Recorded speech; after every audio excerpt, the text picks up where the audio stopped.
Good morning, everybody. Thank you so much for joining us here at Earth and Sky. Thank you to those of you who join us online. Please hit that like button if you enjoy our videos, or hit the love button if you really love what we do. If you feel like sharing this video out, that always helps us as well. And maybe it can benefit some of your friends or family too. So thank you for joining us. This year we are talking a lot about the moon phases. We have a lot of really exciting things going on.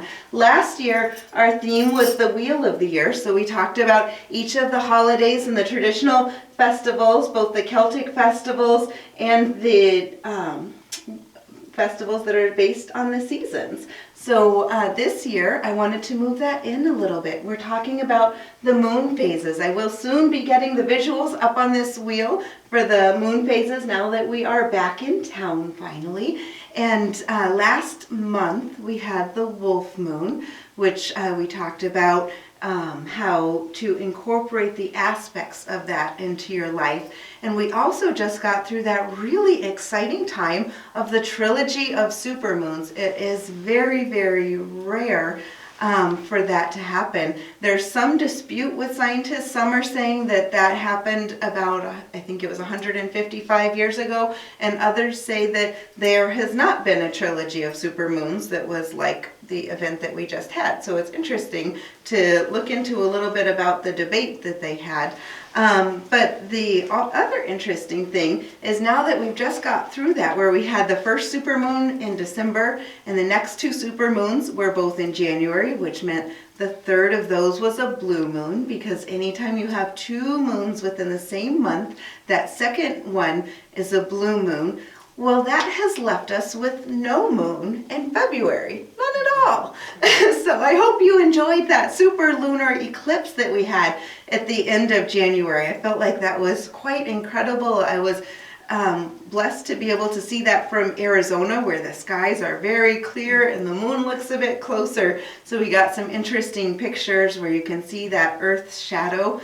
But that does leave us in an interesting situation with no moon in February, because the moon is happening right at the very beginning of March, though. We're going to stick with calling that, like the Native Americans would, it will have the name of the February moon.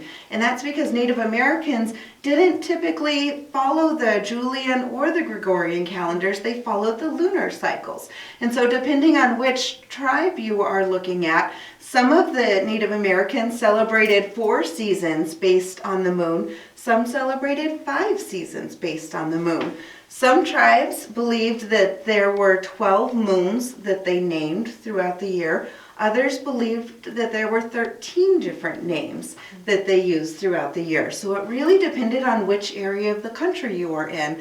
And also Native Americans would have a lot of different names that they used, depending on the region that they were in. If they were in a region where there were a lot of maple trees, then they might call it the sap moon in February.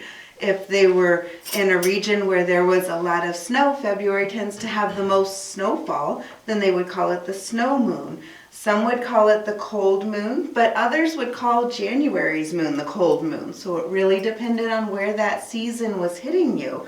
It was also called the hunger moon by many different tribes, because as you can imagine, in January we talked about the wolf moon, and the fact that they would call it the wolf moon because you could hear the wolves howling. You can imagine how cold it was. This was before we had electricity and a lot of the comforts and the light that we have now. And so they would be bundled up trying to keep their families warm, trying to keep food in their bellies, and they would hear the wolves howling out in the distance as the wolves were hungry at that time of year. Food is scarce in the winter when you don't have a grocery store on your corner.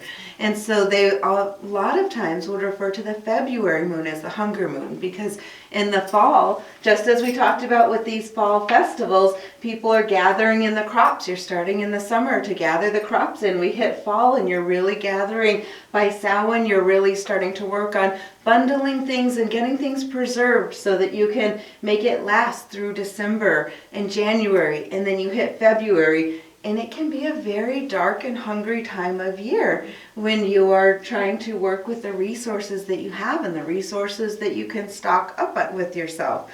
This is also called the crow moon, the worm moon, and the Lenten moon. And so there's a lot of different things you can look into with each of the different names. But how can you work with this moon in your life? The full moon is going to be on Thursday. And so if you wanted to try to figure out what are you hungry for in your life, what are you looking to add to your life? Where do you feel like you've got that hunger, you have that drive, you're wanting something that you don't quite feel like you have yet? It might be something mental, it might be a challenge that you have, it might be something spiritual. You feel that thirst and that quest and you're wanting to draw in more. Or it might be something physical, it might be something tangible. Think about what are you hungry for? Where do you want to challenge yourself? Where do you want to grow? Because when you acknowledge that hunger within yourself and you don't see yourself as lacking and you're not seeing it just as a goal, but you really feel that hunger within you, then you get that drive. There's often a saying where people will reference people that are wanting to work, and the hungrier you are, the more apt you are to have that drive to go out and get the work. Well, that can apply spiritually as well. It can apply mentally as well. It can apply physically. So think about what you want in your life and figure out how to reach within yourself and find that hunger so you get that drive to really go out and grasp or elevate to the levels where you're drawing in whatever it is that you want in your life. And if you feel like there's something that is already an ache within you, where you feel that hunger within you and you're not sure how to satiate it, then maybe you can go in with meditation and just meditate on that feeling within yourself, that emptiness, that whether it's loneliness or whether it's in just not feeling quite satisfied with where you're at, or that you're just wanting more, you're wanting more depth maybe, you're wanting more knowledge maybe, and meditate and go into that space and feel it and recognize it, and then ask the universe how you can dry yourself up so you can fill that within yourself. Because we all have everything we need within ourselves already. It's about tapping into that, recognizing it, acknowledging it, and not labeling it good or bad, but recognizing that that need is there, recognizing that hunger is there, and then recognizing that you already have exactly what you need to fill that. So then you just you open and you allow the blessings of the universe to come and flow through into you.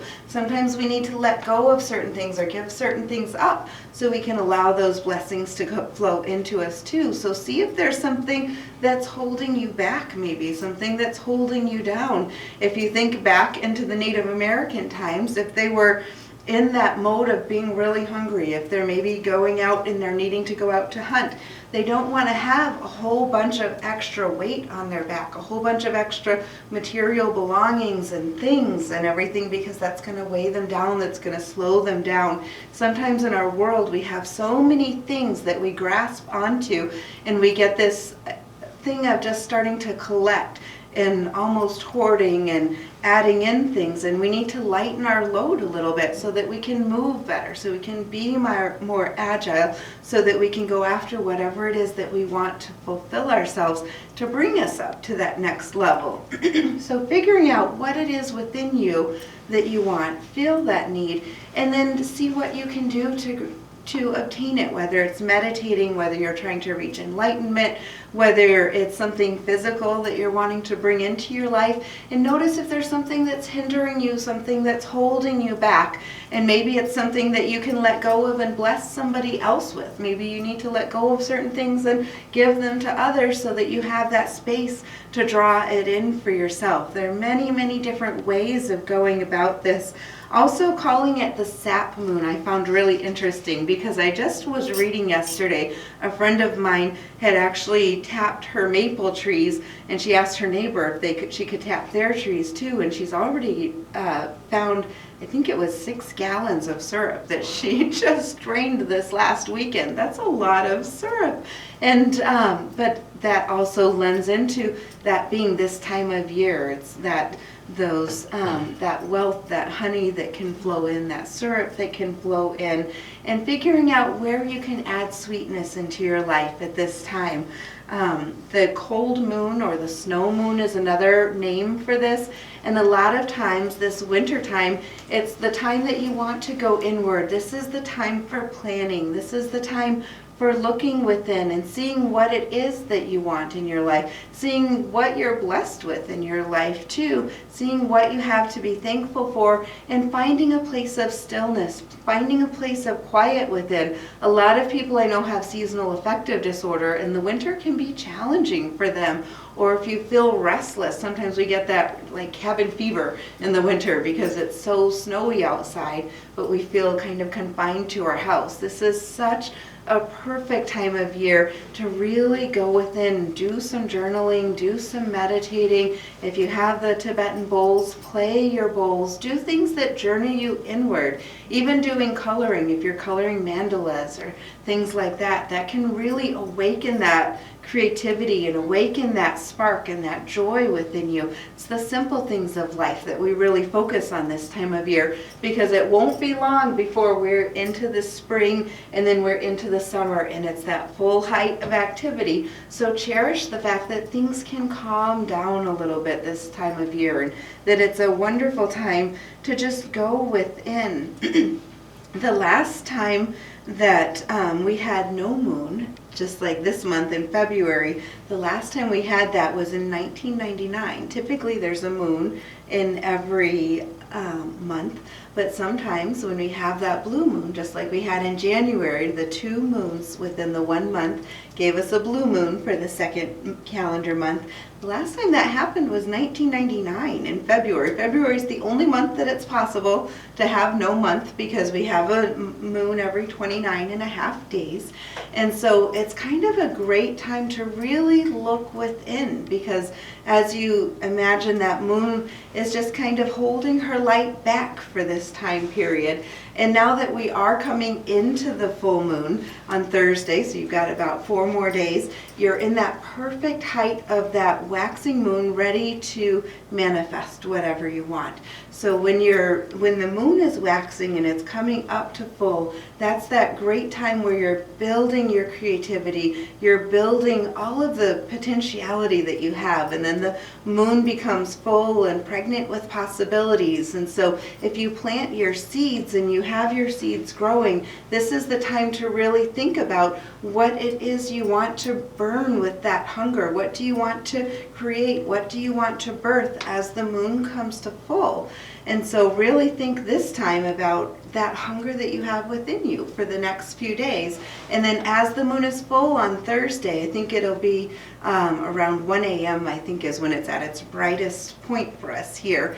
Then before you go to bed, you don't have to wait up until 1. Just really send your wishes out to the moon. Send out whatever it is you want, and know that that's coming to you. And then after Thursday, as it starts to go down again, we have about 3 days that we can celebrate that real rich fullness of the moon. And then as it starts to wane down again, it's again time to go within and to get quieter and to start letting things go. Whenever it's waning, we're working on letting things go. Whenever it's waxing, we're building, we're creating, and we're getting ready to see our ideas and whatever it is we're wanting to manifest in the full light of the moon. So typically we have about 4 times in a century that we don't have a full moon in the calendar month, and so that kind of makes February a little special, especially after that really exciting 3-moon trilogy, the trilogy of the supermoons. And in January, it wasn't just a supermoon, it was a super blood blue moon, which is even more rare. So just kind of fun to ride that cycle and to bring that into your life. And even though we don't have that moon in February, we are still calling it all of the names of the February moon, because the Native Americans didn't go by the calendar month, but they went by the range of the moons. So it's a great time to really bring that into your life, to feel that birthing, find that spot within you where you have your hunger, because that's where you're going to find your motivation. That's where you're going to feel that drive come alive within you again. So this is a great time, especially since you are doing the planning at this time of year, remember? So you're planning, you're going introspective, and you're getting ready to figure out what your goals are. You're kind of starting a little bit, since we're reaching February, the end of February. You're starting to set those intentions, and you're soon going to be planting them. So this is the perfect time to find that hunger, find the drive. So when it's time to plant your seeds, you're motivated, you're ready, you're excited about planting those seeds and getting ready to come into spring. So I hope that helps you with a little bit of information there. We do have a class that is coming up soon. We have 2 classes. We have 1 space left for the Animal Shamanic Journey, which is on Tuesday the 27th. And then we also have a Tibetan Singing Bowl class, which will be on Wednesday, March 14th. So if you'd like to join us for either of those, then let us know. We would love to have you here.